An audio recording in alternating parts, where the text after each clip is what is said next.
मित्रांनो, एक असा बलात्कारी बाबा ज्याच्या शोधात 5 राज्यांची पोलीस प्रशासन आहे, ज्याच्यावर नोंदवला गेला अमेरिकेत गुन्हा, ज्याने निर्माण केले घनदाट समुद्र बेटावर कैलाश नावाचा स्वतंत्र हिंदू देश, असे सांगितले जाते की त्याने चक्क सूर्याला 10 मिनिटापर्यंत उगवू दिले नाही. त्याच्याकडे दैवशक्ती होती असं सांगितलं जातं की त्याला तिसरा डोळा पण होता. तो 17 वर्षाचा असताना लोकांचे मोठे मोठे आजार बरे करत असे. नित्यानंदाचे विदेशात देखील आश्रम होते. नित्यानंद तेव्हा जास्त चर्चेत आला जेव्हा तो लोकांना योगा धर्माचे ज्ञान देऊ लागला. वयाच्या 35व्या वर्षी त्याच्यावर साऊथ इंडियन महिला ॲक्ट्रेसने तिचं लैंगिक शोषणाची तक्रार नोंदवली. त्याच्यावर एक अमेरिकन महिलावर बलात्कार केल्याप्रकरणी गुन्हा दाखल झाला.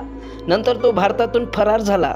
5 राज्यांतील पोलीस प्रशासन त्याच्या शोधात होती, परंतु नित्यानंद असा फरार झाला की तो कोणाला दिसलाच नाही. तो असा चर्चेत आहे की त्याने एका घनदाट समुद्र बेटावर कैलाश नावाचा देश तयार केलेला